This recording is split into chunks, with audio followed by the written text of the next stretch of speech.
Hey there, this is Eric Saunders with Union County Sports and the Football Academy. And today we're going to take a moment and just show guys how to use PowerPoint to create a football playbook for their teams. I'm sure a lot of folks have thought of this before and used similar processes, but this is something I've been using for quite some time, and it's really, really helpful. So, and for those of you who have got this handbook and are trying to figure out how to use it, this is a technique for us to talk about. So, the first thing we're going to do is pretty much everybody just gets into their notebooks and their pads, and we'll scratch out a play. And it's pretty common for me to see coaches using something like this at their practice. So they've just got the paper, and they may or may not even have the defense drawn out there. A lot of times they won't have the blocking assignments drawn either. One of the things that's great about using PowerPoint is that you can just go ahead and copy a slide, and you can make multiple copies of the same play, and we can move around our players and have different defensive fronts, or at least cover the basic ones. So what we're going to do is we're going to transfer this over and just quickly show you what you can really do with PowerPoint that's kind of unique, and that is you can obviously color code it. And the great advantage of color coding your plays, especially if you're coaching youth football, is that it's a visual that the children really identify with. At elementary schools, that's a big thing that they do there. They use their colors for organizing lines and who sits where and who does what.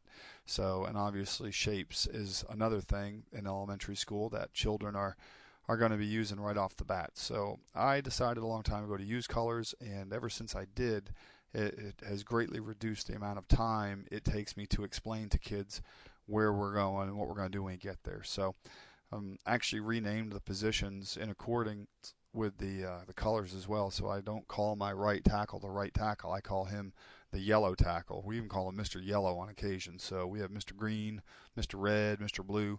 So and the younger the kids, the more that goes. The older the kids, if you're in a middle school situation, obviously you don't really need to do that. But if you're in a middle school situation and you're just trying to teach a standard power play, and I've just got a full house backfield here, which is pretty much just a basic youth football formation. A lot of guys go from I or what have you, but whatever your preference is, don't get hung up on the formation. But that's not the problem. Teaching kids to the four-back to go through the four-hole is really no problems whatsoever.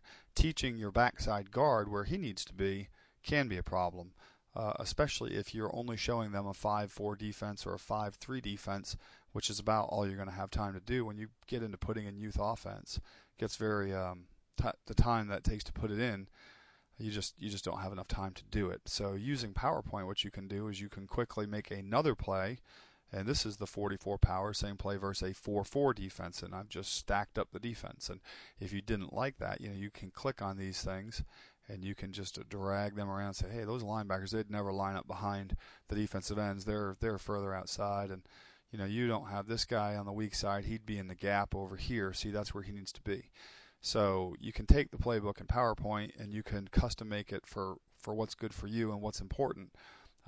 You've got the ability to draw lines in here, and it has a whole smorgasbord of controls that just allows you to click on and draw lines, and you just click it just like that. You can change the color of the lines, and you can change the thickness of the lines, and you can pretty well change everything. So I'm going to go ahead and include it right here because that's enough of a primer for you to get the gist of this. But if you've got access to PowerPoint, it's a great tool. I'm going to cover this in great detail, including video tutorials in my book, which is coming out on July 31st. It's going to be the Youth Football Coach's Handbook, and it'll go into detail. It'll also come with a bunch of templates for playbooks as well. So I'll include several formations versus varying fronts, and so that I'm sure will come in handy for guys that are just getting started. You also have a notes place, by the way, so we'll cover in the book and on the videos exactly how you can get kids to teach themselves your plays and teach themselves their blocking progressions on the internet. And the parents get involved, and it's really, really, really great. And the kids will come to camp. Kids will get to camp, they'll know what to do. So you only have 2 hours of practice. If you can accommodate some of this via the internet, that's really, really a huge thing, and I've had a good deal of success with that. So signing off for today, this is Eric Saunders, and I hope you have found this beneficial, and hope you'll stop by my website, the youthfootballhandbook.com, or unioncountysports.com. Either of those will get you to me, and I'm always interested in hearing from you, answering emails. So thank you very much.